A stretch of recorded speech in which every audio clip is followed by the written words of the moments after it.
Twins. Twins. Hi, Tony here and welcome to the channel. Now sometimes these videos come about by pure chance, and this is the case with this video. I was at a trade show recently and I was stood on the .4 stand chatting to a guy. Initially we were talking about the boots that we were wearing. Turns out this guy runs a motorcycle dealership, and in that dealership, amongst others, they sell Royal Enfields. Now I spoke to him about what I do on the channel here, and he invited me along very kindly to have a look at the bikes and spend a day up at the dealership. Now thankfully the day that we had booked in, the weather gods smiled upon us, so I loaded all my gear into the car, headed up to Haywards on the outskirts of Cambridge so I could bring you this review. So I thought I'd kick things off with the 650 Interceptor, the classic sit up and beg style bike.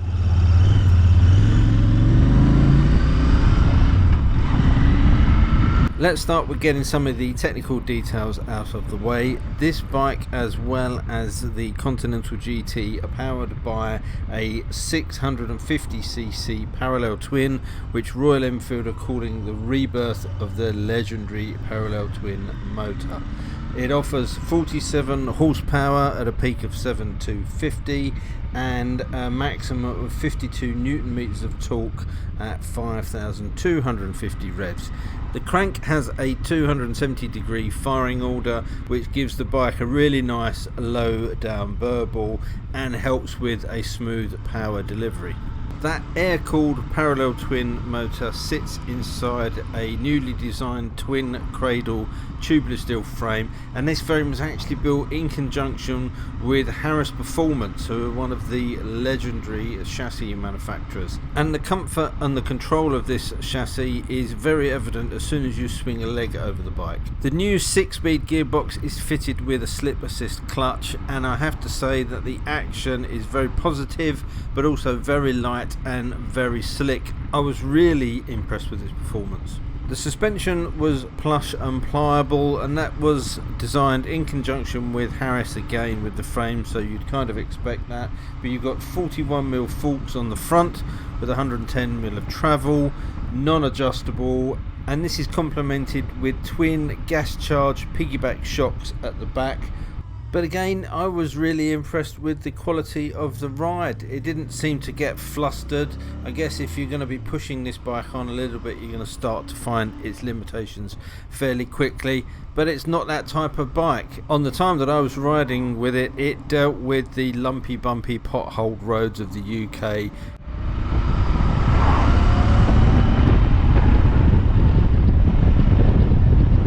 It may only have 52 newton meters of torque, but as you can see, its delivery is nice and smooth, and there's plenty of power there for overtakes when needed.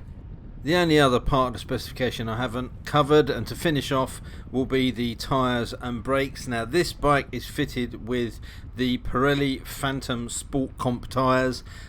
They are the same tyres that are fitted as standard to the Triumph Street Twin, and when I had that bike I wasn't a big fan of those tyres, I have to admit. They're okay in the dry and I had no problems on this Enfield during the test, but I found those tyres in the wet to be just a little bit unpredictable. Braking is taken care of by a twin piston bi-bray caliper, which are actually manufactured by Brembo. That's on a single 320mm floating front disc, and there's a 240mm disc on the rear, and the ABS is taken care of with a Bosch dual channel system. The Interceptor is available in 6 different colorways, and there's some fantastic names amongst them. You have the Baker Express, Glitter and Dust, the Mark III, the Orange Crush, which is the bike you see here, and the last two are Ravishing Red and Silver Spectre.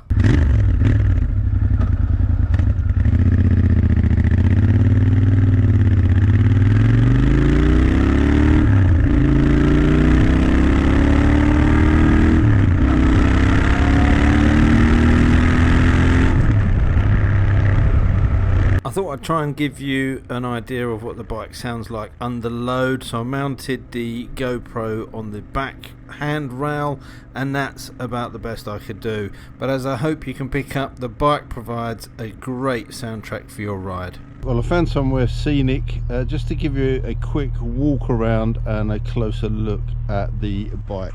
And I have to say, it's very nicely put together. Now, in terms of build quality, I haven't seen anything that would give me any worry at the moment.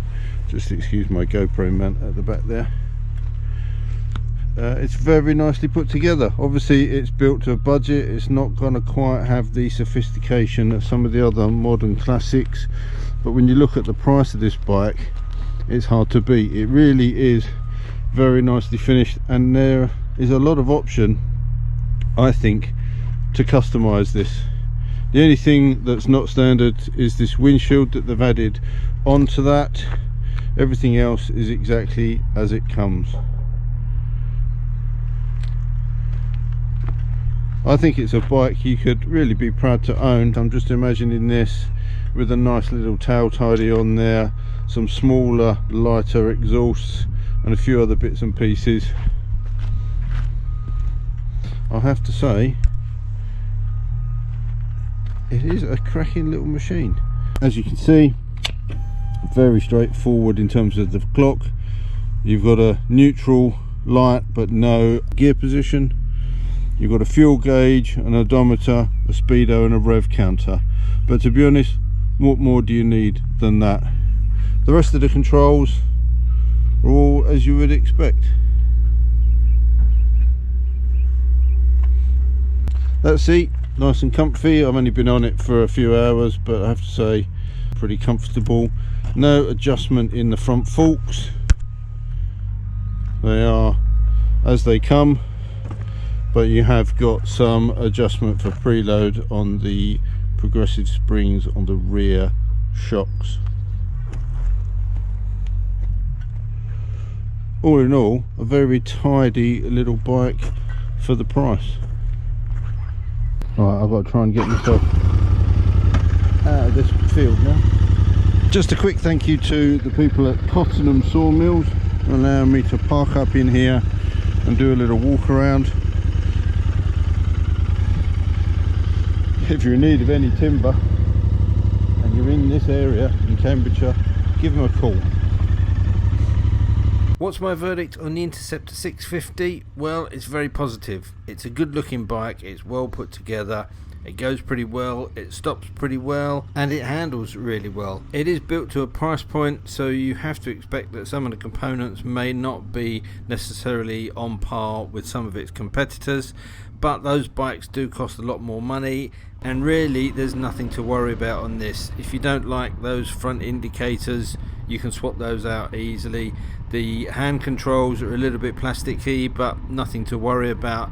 Generally the finish is really very good. So at this point I headed back to the dealers to go and pick up the Continental GT, as I was interested to see just how much that differs.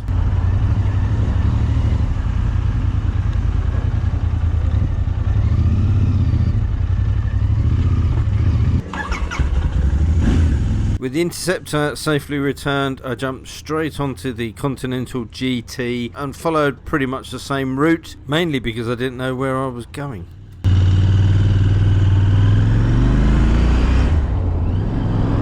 I don't need to go into too much of the technical details because I'd just be repeating myself. This bike mechanically is the same as the Interceptor, the only differences being a set of clip-on bars that you can see here, a different shaped tank and seat unit, as well as some rear sets. This gives the bike a much sportier feel, but as you can see the clip-ons are not particularly low, so it's not really a backbreaker, and the rear sets are not too far back. So actually, although your weight is pushed a little bit more forward than it would be on the Interceptor, it's not an uncomfortable bike to ride, and I didn't notice any real pressure on my wrists or on my other bits with the change of seat position. There are 5 choices of colourways with the Continental GT, but they've got equally brilliant names. you have Black Magic, Dr. Mayhem, Ice Queen, Mr. Clean, and Ventura Blue.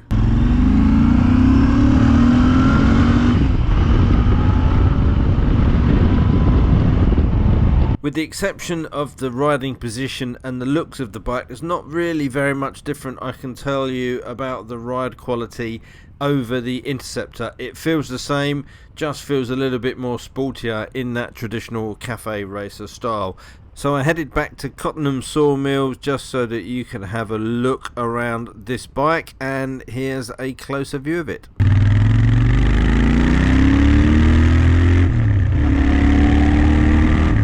Okay, back at the sawmill, this time with the Continental GT, and I have to say, what a smart looking bike.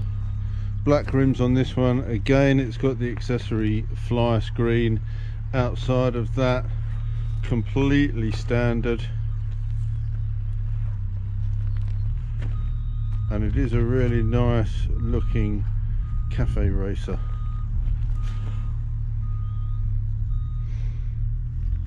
On the Interceptor, I talked about the possibility of doing a little bit of customization.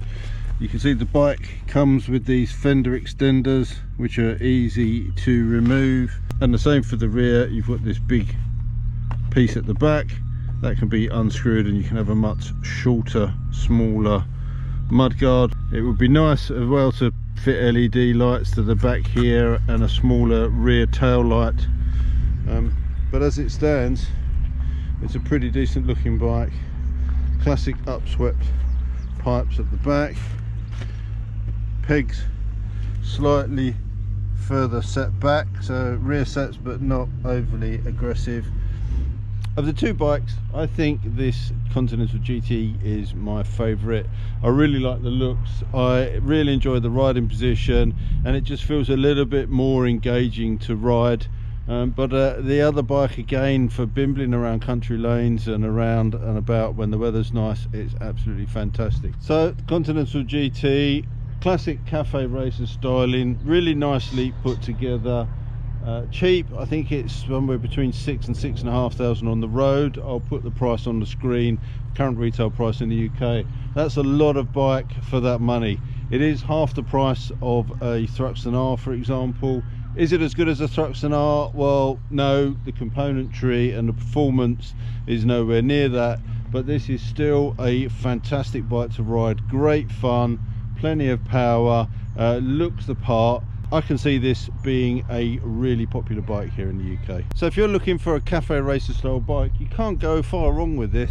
Battery's getting a little bit low on the GoPro, so I'm going to get back out on the road.